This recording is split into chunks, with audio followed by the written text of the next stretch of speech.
there is a sign that precedes all other signs of inner corruption. It is not the rage that bursts forth, nor the pride that blinds the intellect, nor even the despair that consumes hope. It is the subtle distortion of one's own inner image, the quiet betrayal of the self beneath the mask of goodness. You have carried it for years without knowing it hides, not in your actions, but in the way your soul has learned to look away from itself. That, my friend, is the most toxic sign of all the spiritual amnesia that convinces you you are already whole while you are still fragmented within. When I speak of toxicity, I do not mean the moralistic stain the world throws upon you. Toxicity, in the Jungian sense, is psychic poison. It is the corruption of psychic energy when it can no longer circulate freely between the conscious and the unconscious. It is when the river of the psyche is dammed and the water turns stagnant. You may still appear kind, composed, even spiritual, but inside your instincts rot because they are denied sunlight. The most toxic sign then is the illusion of purity without integration, the unconscious belief that light can exist without shadow, that good can exist without its mirror. Each of you carries within a labyrinth older than your birth. It is the inherited pattern of humanity, the collective unconscious that holds all the archetypes, gods, and myths. In this labyrinth, there is a creature, the shadow. It is not evil. It is simply what you have refused to acknowledge in yourself. The shadow does not vanish when ignored. It grows fangs. And the tragedy of our modern consciousness is that we have built entire civilizations upon the repression of the shadow. We have built temples of light and called them religion. We have built systems of order and called them reason. We have built identities of virtue and called them personality, but beneath all of it, something festers the forgotten truth that what we deny in ourselves will rule us from below. You may think you are beyond this. You may say, I know my darkness. I have faced my wounds. But if you have ever felt secretly superior in your humility, or secretly proud in your victimhood, or secretly righteous while condemning another, you are already under the spell. That is the original sign, the unconscious masquerading as enlightenment, the ego wearing the robes of the self, the shadow disguised as virtue. In my years of analysis, I met countless souls who came not to be healed, but to be confirmed. They did not want truth. They wanted permission to remain in their illusions, to sanctify their wounds and polish their chains. They came speaking of love, light, and transformation, yet trembled when their own darkness spoke. They wanted transcendence without descent. They wanted heaven without the underworld. But the psyche does not tolerate such hypocrisy. The unconscious has a cruel mercy. It will break what refuses to bend. If you would see the toxic sign, you must first understand that your consciousness is not the ruler of your being. It is a thin flame flickering atop an ocean of instincts, ancestral dreams, and forgotten gods. You live as though your thoughts are truth, but your thoughts are but the shadows cast by deeper realities. The conscious mind builds its temples upon sand. The unconscious, the realm of symbols, myths, and image is the rock upon which the real self rests. The most toxic illusion is to think that you are awake while you still dream through the eyes of your persona. Persona, the mask. The word means through sound. The voice that passes through the mask worn by actors in the ancient theater. You are all actors upon the psychic stage, and the role you play has long since replaced the actor beneath. When you identify too deeply with your persona, the social image, the spiritual label, the intellectual identity, you begin to rot from within. You suffocate the instinctive life. You lose the animal's honesty, the child's spontaneity, the lover's vulnerability. You become respectable, proper, enlightened, and utterly dead inside. The toxic sign, then, is the dead calm of the over-civilized soul. It is the silence that follows the exile of passion. It is when you no longer dream, or when your dreams speak in voices you refuse to hear. It is when your laughter is polite, your grief restrained, your love conditional. It is when you have replaced living symbols with abstract morals. The unconscious begins to rebel. It sends symptoms, anxiety, compulsions, exhaustion, the feeling of being haunted by something you cannot name. You call it depression. But it is often the psyche's protest against falseness. The most toxic sign is not in the sinner, but in the saint who no longer questions himself. The sinner still wrestles with his shadow. The saint has declared the war over and silenced the opposing voice. Yet that voice does not die.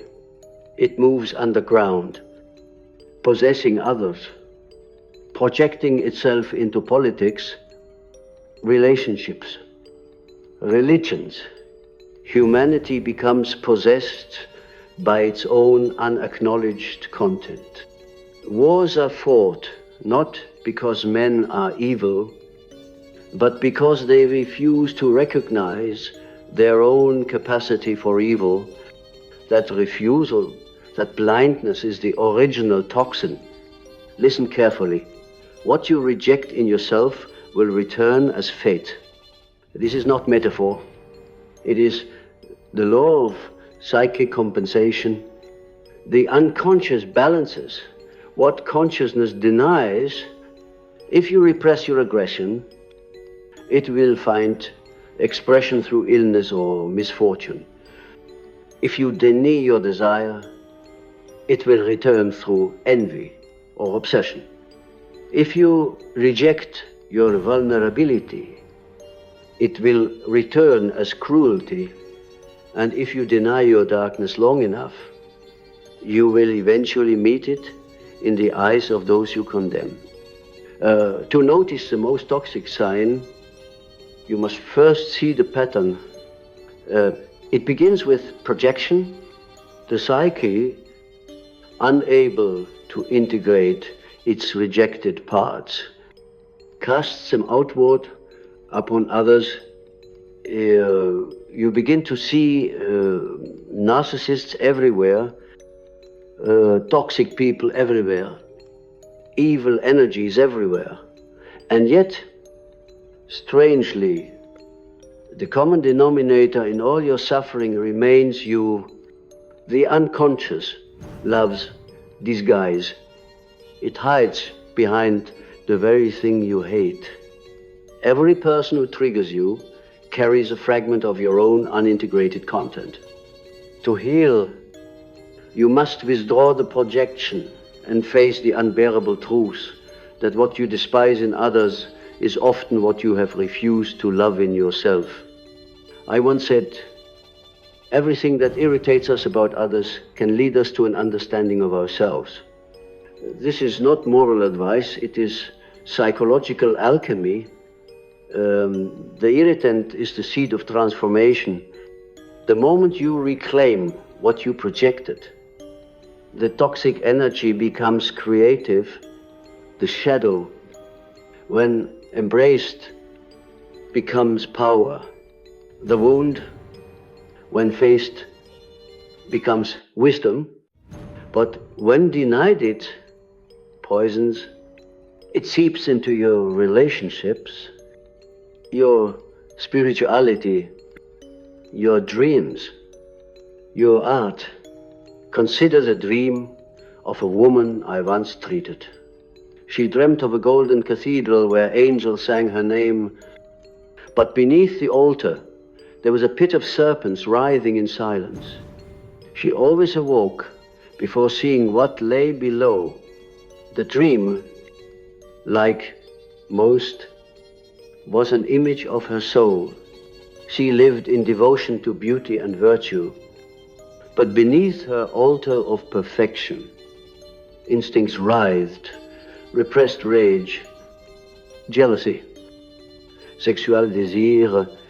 She thought the serpents were evil, but they were only hungry. When she finally faced them in analysis, she realized they were her vitality, her life force, long imprisoned by her own ideals. She wept, not from fear, but from recognition. The divine and the demonic were never separate. They were two halves of one energy. That is what most have not noticed yet. The sign is not outside you. It is within the very structure of your morality. The brighter your conscious light, the darker your shadow becomes. The more you strive for purity, the more toxic the repression. Every moral crusade hides an unconscious craving. Every savior hides a persecutor. Every healer hides a wound. And every one of you hides behind some image of goodness, because you have not yet learned to love the beast that guards your treasure. In alchemy, this process is called nigredo, the blackening. Before the gold can appear, the matter must decay. Before the soul can rise, it must first descend. The modern person avoids this descent. They want instant transformation, the light without the death. But the unconscious is an ancient kingdom, not a marketplace. It demands sacrifice. The ego must die to be reborn as the self. The most toxic sign that this death has been resisted is stagnation, when life feels drained of meaning, when every joy turns hollow, when every goal feels recycled. That is the psychic winter that comes when one refuses the descent. You ask, how do I know if I carry this sign? You will know it by your resistance. You will know it by the moments you change the subject, by the things you cannot speak aloud, by the people you cannot forgive. You will know it when you blame others for your suffering, yet secretly feed on that blame. You will know it when you feel both superior and ashamed. You will know it by the dreams you dismiss as nonsense. The unconscious speaks through discomfort, and your refusal to listen is a sign itself. Do not mistake awareness for integration. Many have glimpsed their shadow and turned it into performance. They confess darkness as a badge, or intellectualize it as a theory, but real integration is not an idea. It is an inner marriage. It is when your angel learns to hold hands with your demon. It is when you can say, yes, I am capable of cruelty, lust, fear, envy, and I am no less divine for it. When you can stand before the mirror of your own contradictions and not flinch, the poison begins to purify. And yet, I must warn you, the path of integration is not safe. To see your own darkness is to dissolve every false image of yourself. It will burn your pride, expose your masks, under your ideals. The old self will die screaming, but in that death, something eternal awakens the self. The totality that has always watched you from within. It does not seek perfection, it seeks wholeness. When we speak of the shadow, we speak of what you cannot love in yourself. And because you cannot love it, you must find someone else to carry it for you. This is how the most toxic sign spreads like invisible ink between souls. The one who denies their anger will attract those who embody it. The one who fears rejection will attract those who reject. The one who hides their need for control will meet controllers at every turn. The psyche, in its mysterious intelligence, will always draw to you the very energy you have disowned, until you can look upon it without judgment. This is why relationships are not primarily about romance or companionship or even love. They are laboratories of the soul. Each person you meet is a mirror fragment reflecting some part of your unconscious back to you. You think you are falling in love with another, but you are often falling into an encounter with your own unlived self. You think you are being betrayed by another, but you are often meeting the betrayal. You have long committed against your own instincts. The most toxic sign in a relationship is not conflict, nor disagreement, but unconscious possession. When two shadows begin to dance and neither person knows who leads, you see it often lovers who alternate between worship and hatred, friends who oscillate between fusion and disgust, spiritual communities that turn into cults of projection. These are not random dramas, they are psychic rituals. The unconscious seeks recognition through conflict when it cannot find it through consciousness. When you cannot admit your own hunger for power, you will attract someone who abuses it. When you cannot face your own need to dominate, you will find yourself dominated. This is not punishment, it is the psyche's attempt at wholeness. It keeps presenting you with mirrors until you finally look without flinching. There was once a man who came to me, tormented by what he called toxic women.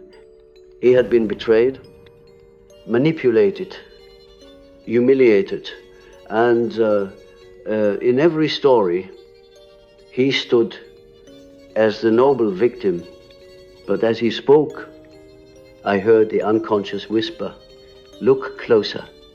For beneath his suffering was a secret desire. He sought women who would wound him because he had confused pain with love. In his childhood, affection came only after suffering. His unconscious, still loyal to that early wound, sought to recreate it endlessly, hoping that this time the story would end differently.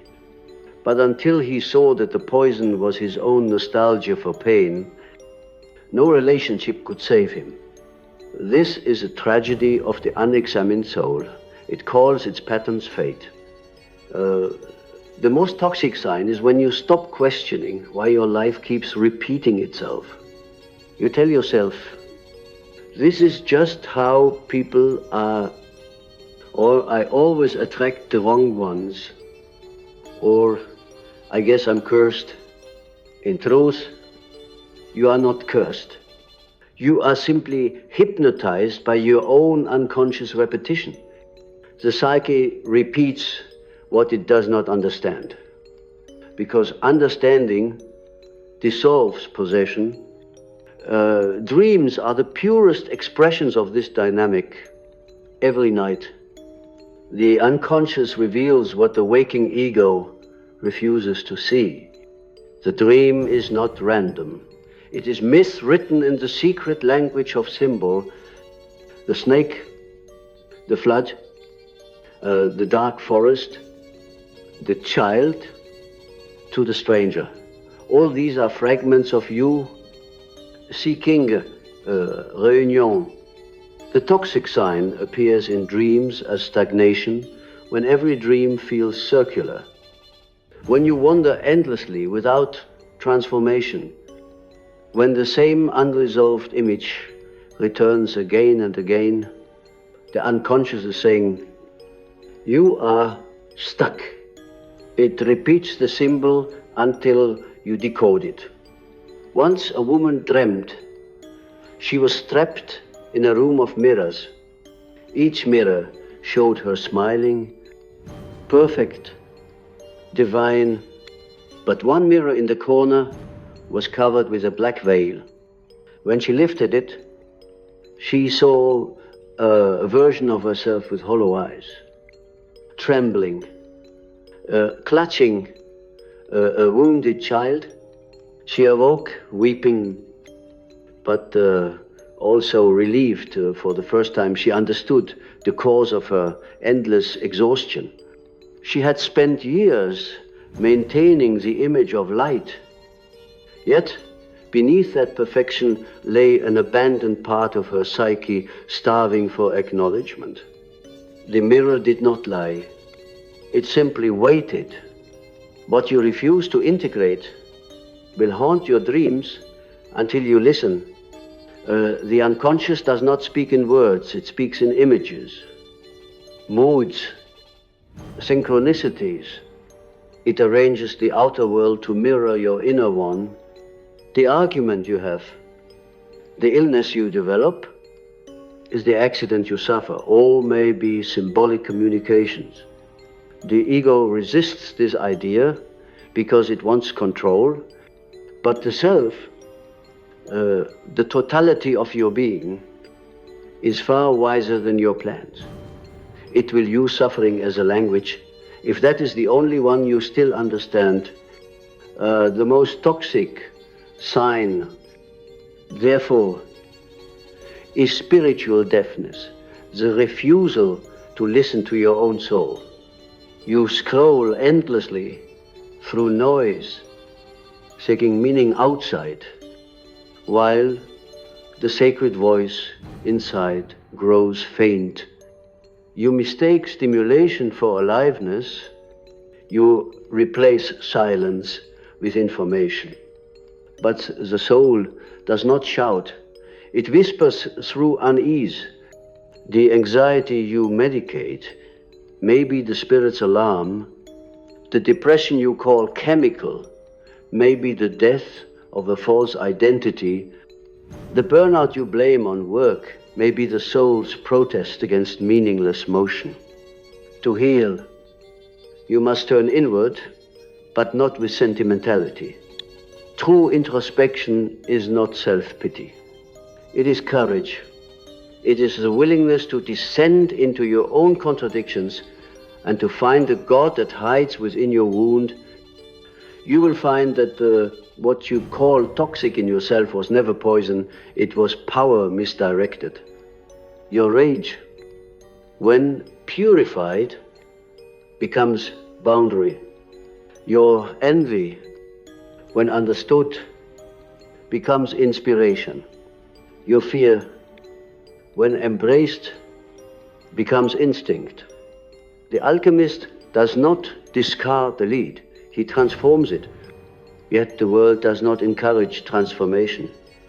It rewards performance. You are taught to curate your identity like a product, to chase the illusion of perfection, to brand your very soul. But the psyche does not care about your brand. It wants authenticity. The self, the divine core, cannot be fooled by appearance. It withdraws energy from falseness.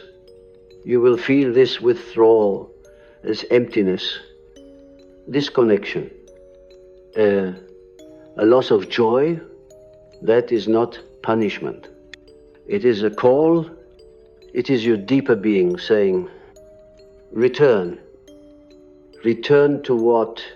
To the original conversation between your conscious and unconscious.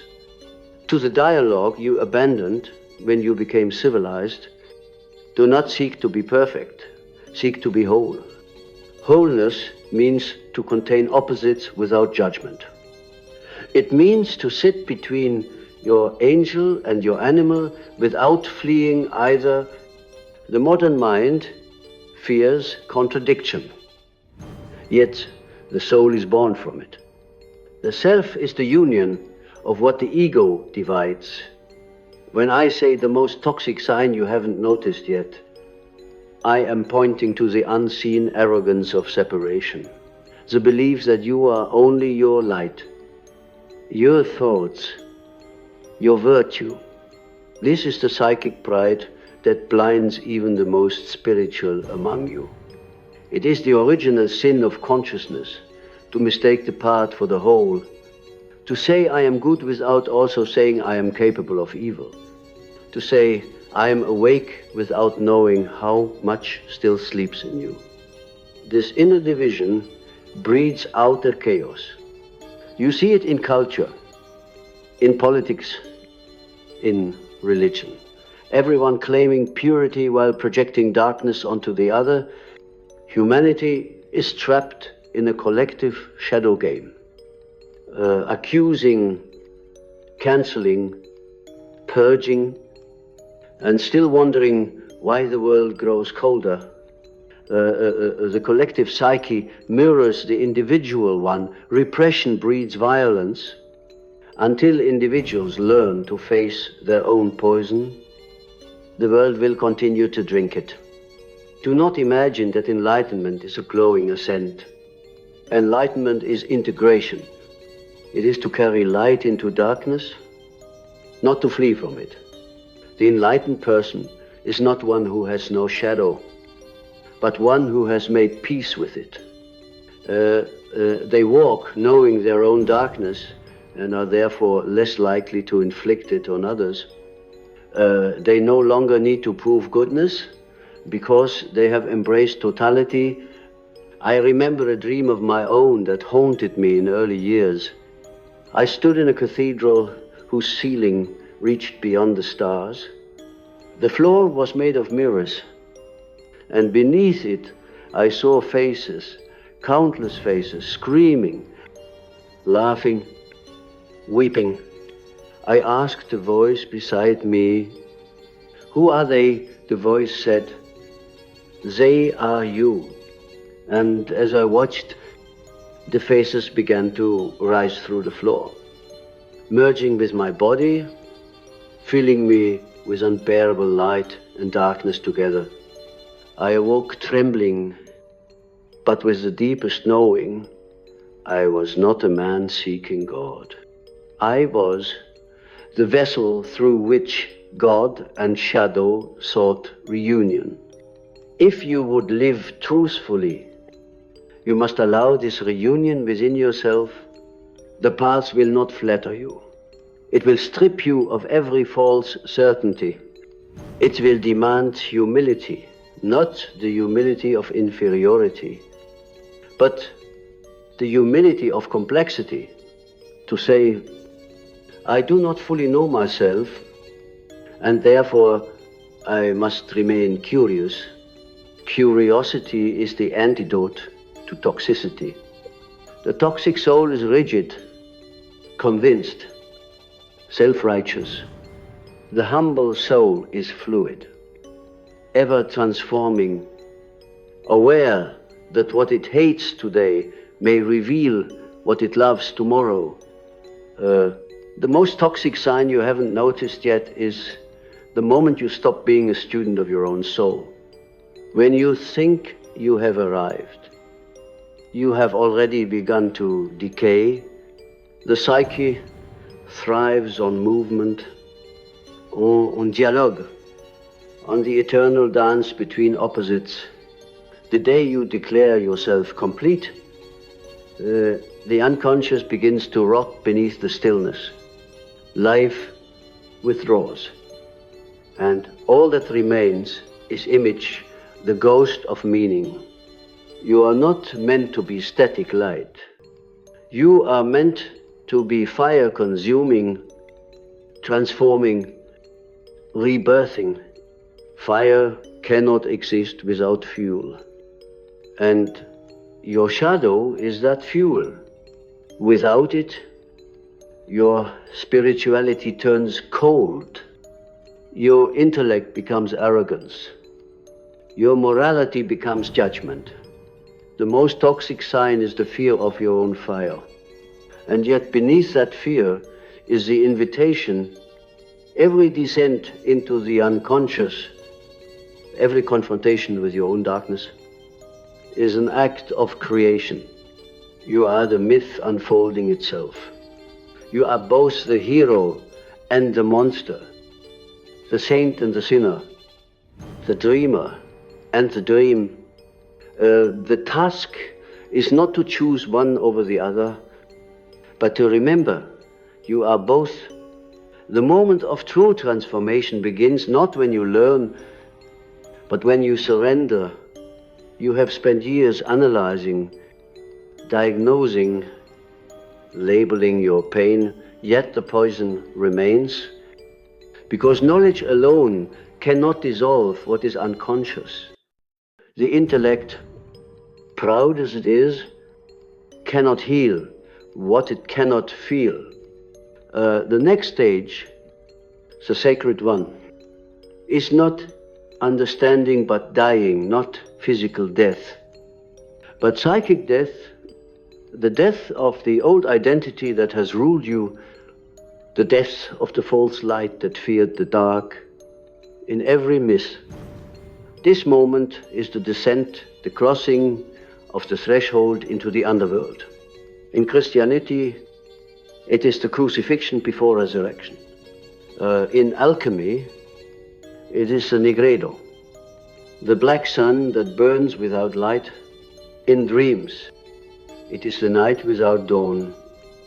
When you wander lost and all familiar symbols dissolve, this is not failure. This is initiation. The soul cannot be reborn while it is still clinging to its persona. And so the unconscious, in its infinite wisdom, begins to dismantle you. It will take your certainty, your control, even your meaning, until you are left with nothing but the raw pulse of being. This nothingness terrifies the ego. It calls it depression, nihilism, existential crisis. But in truth, it is the clearing of the field. The false crops are being burned so that new life may emerge. You may feel abandoned by God, but it is not abandonment. It is purification. God withdraws the comfort of images so that you may meet the real, formless, divine within every saint. Every mystic, every true psychologist must pass through this. You cannot carry your illusions into eternity. The most toxic sign in this stage is resistance, the refusal to let die what must die.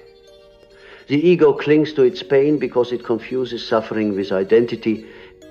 You have said, I am my wound. You have said, I am the one who was betrayed, the one who was unseen, the one who is different. But the wound is not who you are, it is the gate. The toxicity lies in worshipping the gate and forgetting the kingdom beyond it. When you finally allow the death, the descent deepens, dreams become darker, the body aches, emotions surface without cause. You will think you are regressing, but you are actually remembering. The soul is retrieving the fragments it had banished to the underworld. Every fear that arises is an aspect of you asking to return home. And when you stop fighting, something miraculous begins. The darkness changes texture. It becomes fertile.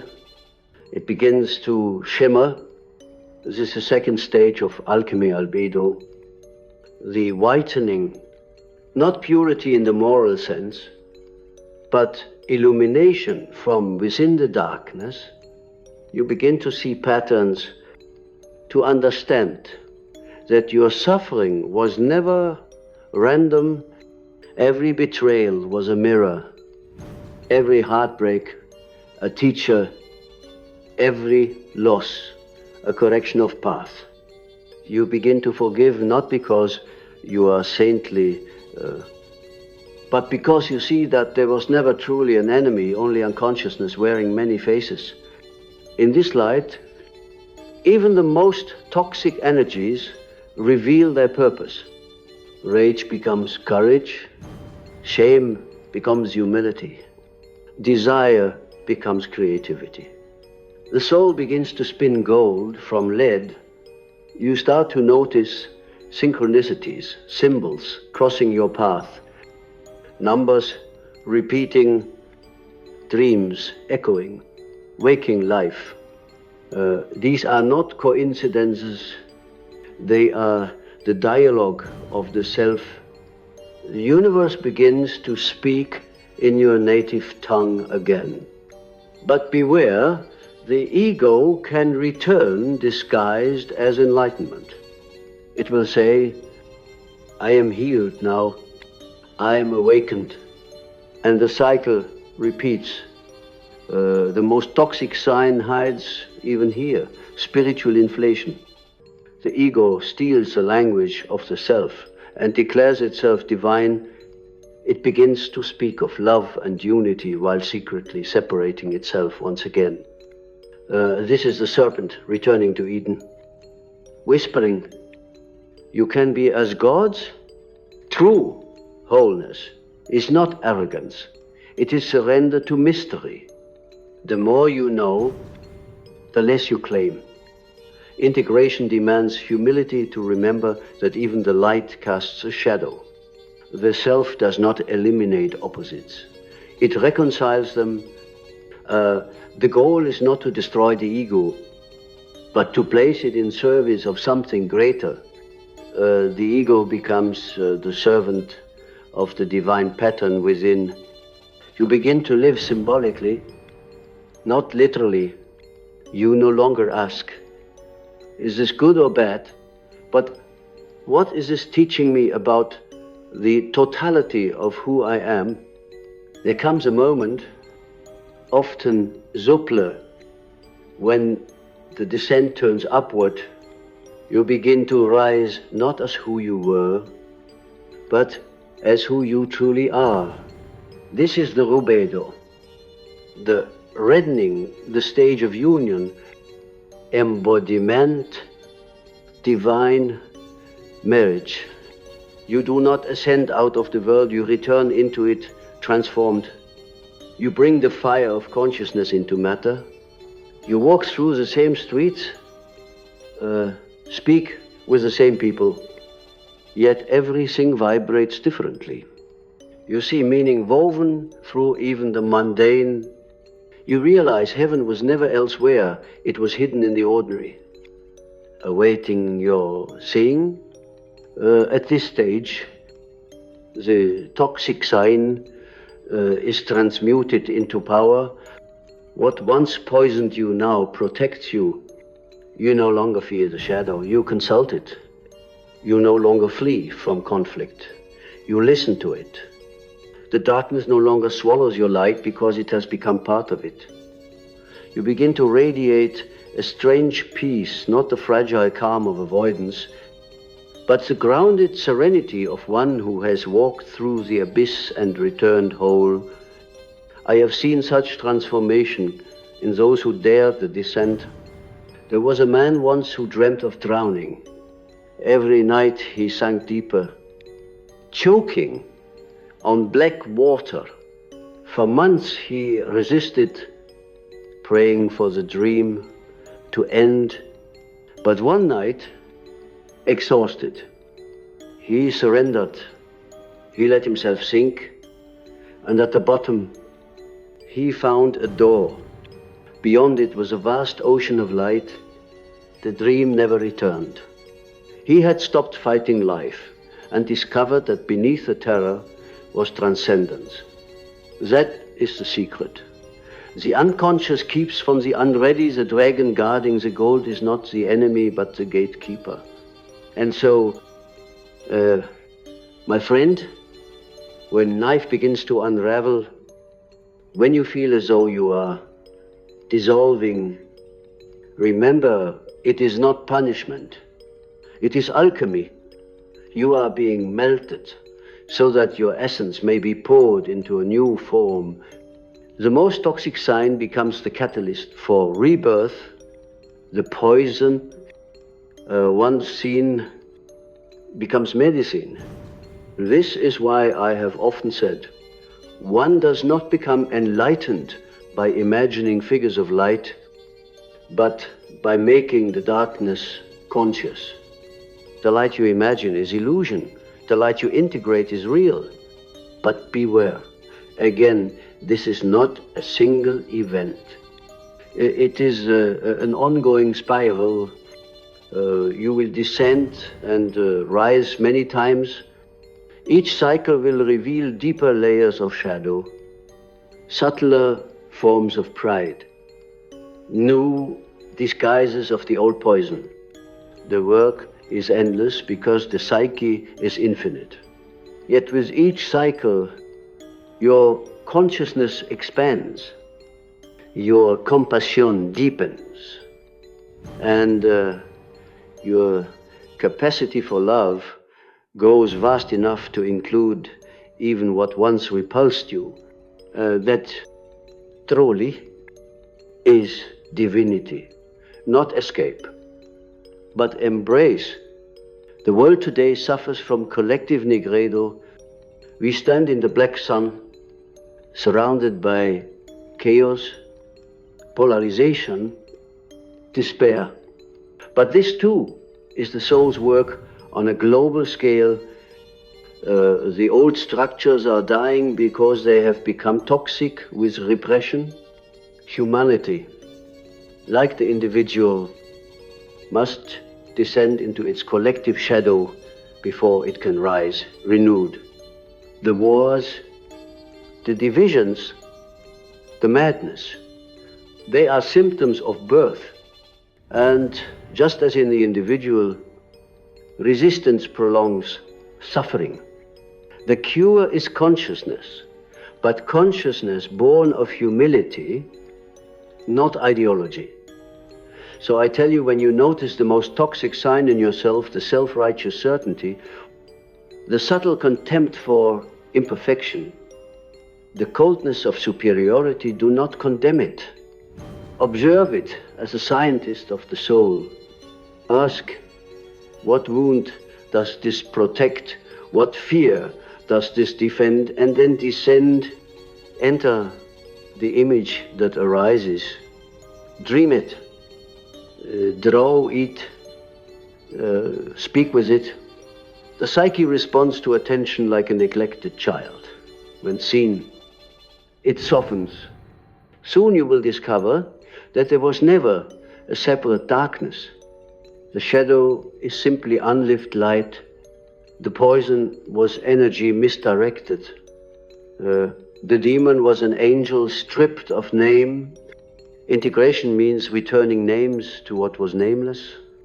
It is the act of remembrance, of remembering, putting back together what was torn apart. You are not becoming something new. You are remembering what you have always been. And when you finally see this, the sign dissolves completely. You no longer seek to be pure, because you realize purity was never the goal. Wholeness was, you are both sinner and saint, both chaos and order. both wound and healer. You are the eternal paradox through which life experiences itself. The most toxic sign was only your forgetting, and the cure always is remembrance. And now we arrive at the final movement, the return to the center, to the still point around which your entire existence revolves. After the descent and the purification, after the shadow has been faced and the ego humbled, something extraordinary begins to take form within you. It is not a new identity, not another persona wrapped in spiritual garments, but a quiet awareness, vast, simple, luminous. It is what I have called the self, the archetype of wholeness, the divine pattern that lives at the core of every human being. You may imagine it as a sun hidden for years behind the clouds of illusion, now emerging to reveal that the light you sought was never separate from the darkness you feared. The self is not an idea. It is an experience of unity so profound that language breaks upon it like waves against a cliff. It is the realization that the opposites within you were never enemies. They were lovers waiting to be reconciled.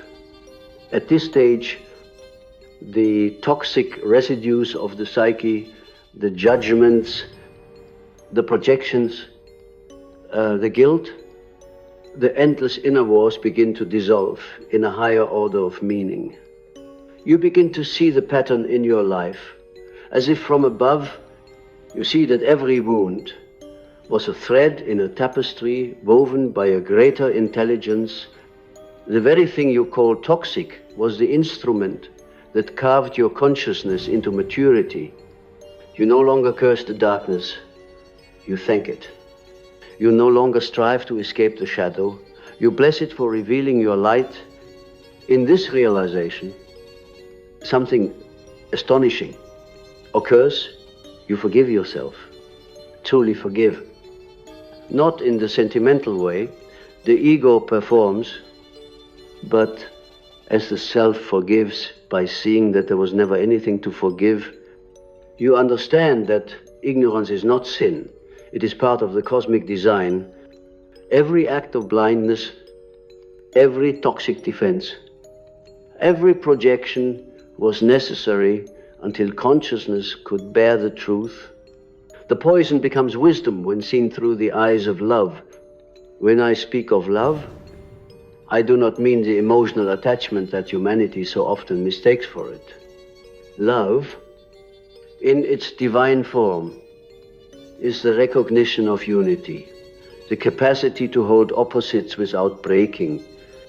It is the strength to see beauty in decay, divinity in imperfection, holiness in humanity. It is the alchemical fire that transforms shadow into spirit.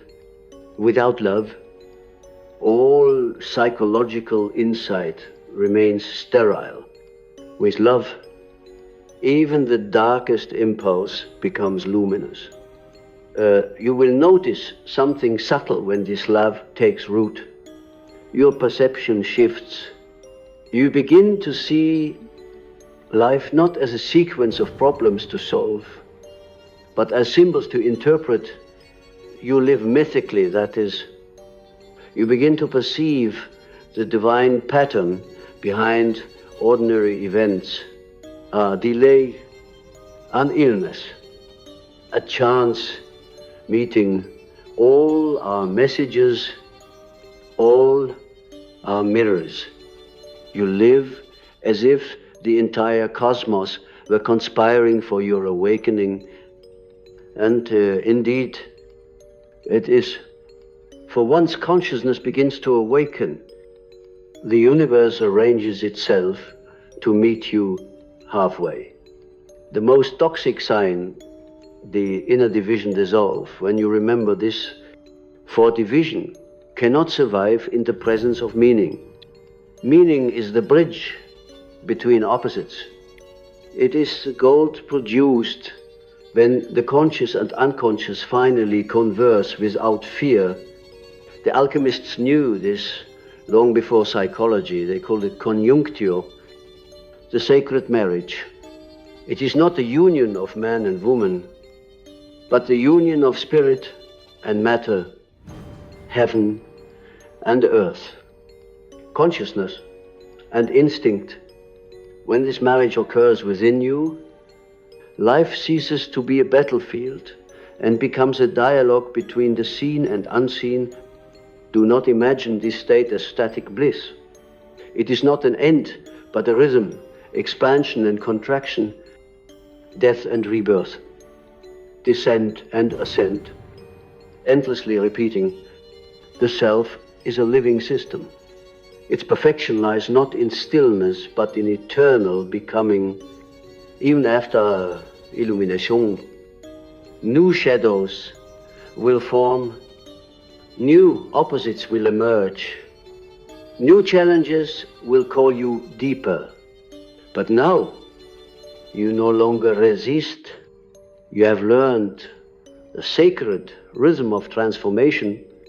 You no longer fear the dark night, for, the dawn is its child.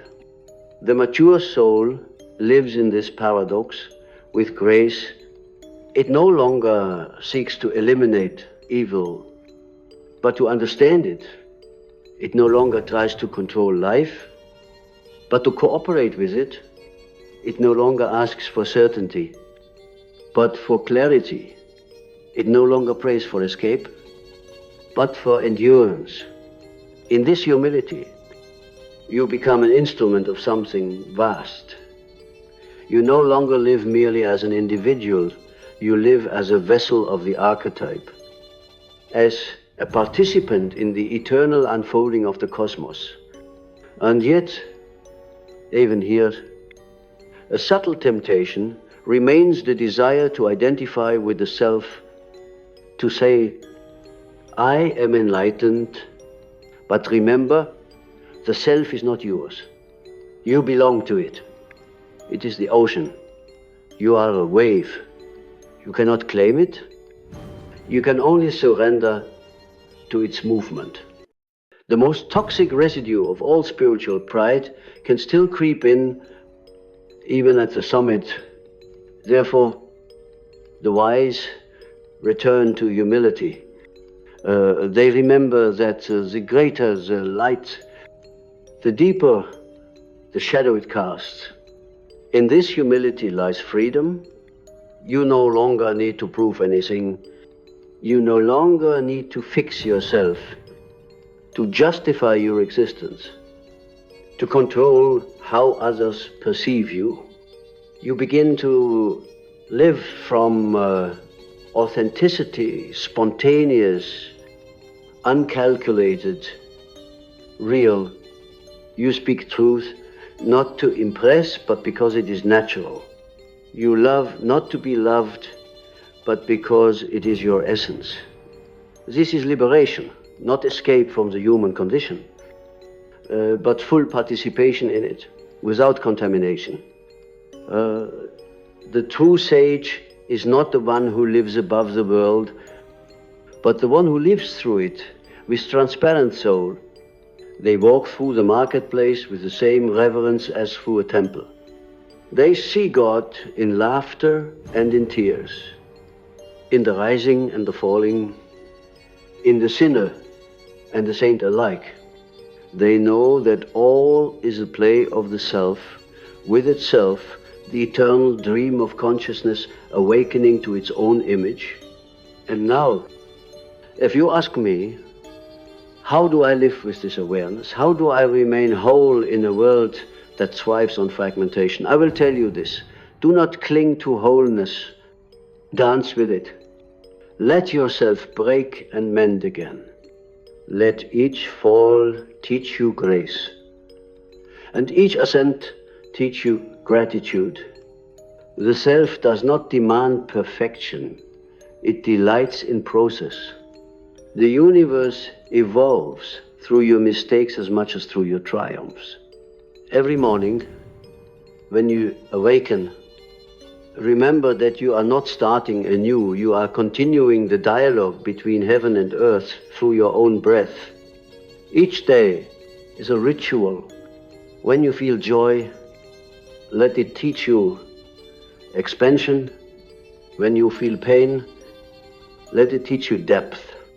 When you feel confusion, let it remind you of mystery. Nothing is wasted in the economy of the soul. Even your most toxic moments contain the seeds of divine transformation. And if you should ever feel lost again, and you will, for such is the rhythm of being, do not despair. Simply close your eyes and listen. Beneath the noise, beneath the roles, beneath the endless chatter of thought, there is a silence. That silence is not absence, it is presence. It is the voice of the self, whispering, you are not broken. You are becoming. The world needs those who have walked this path, not perfect beings, but conscious ones. For each person who integrates their shadow, the collective shadow loses a little of its power. Each soul who remembers its wholeness becomes a lighthouse for others still wandering in darkness. This is how transformation spreads, not through preaching, but through presence. So, when you walk among others, do not try to awaken them. Awaken yourself, and your being will do the rest. Your silence will teach louder than your words. Your compassion will speak louder than your doctrines. Your authenticity will invite others to face their own truth. This is how the new humanity will be born, not through revolution, but through revelation, one conscious soul at a time. And when the cycle completes, when the opposites unite, when the poison turns to gold, when the self returns to the self, you will understand that the journey was never about becoming divine, but about remembering that you always were. For the most toxic sign you hadn't noticed was never truly a curse. It was a forgotten wound that pointed you home.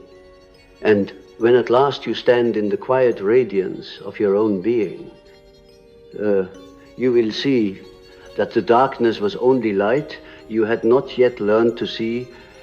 So go forth, not as saints, not as sinners, but as whole human souls, luminous with the memory of your own depths. Let your life itself become the sermon. Let your every breath be the alchemy of spirit and shadow, heaven and earth. For in that eternal dance, the mystery of being continues, and the self, smiling through your eyes, whispers again, you were never lost, you were simply becoming conscious of yourself.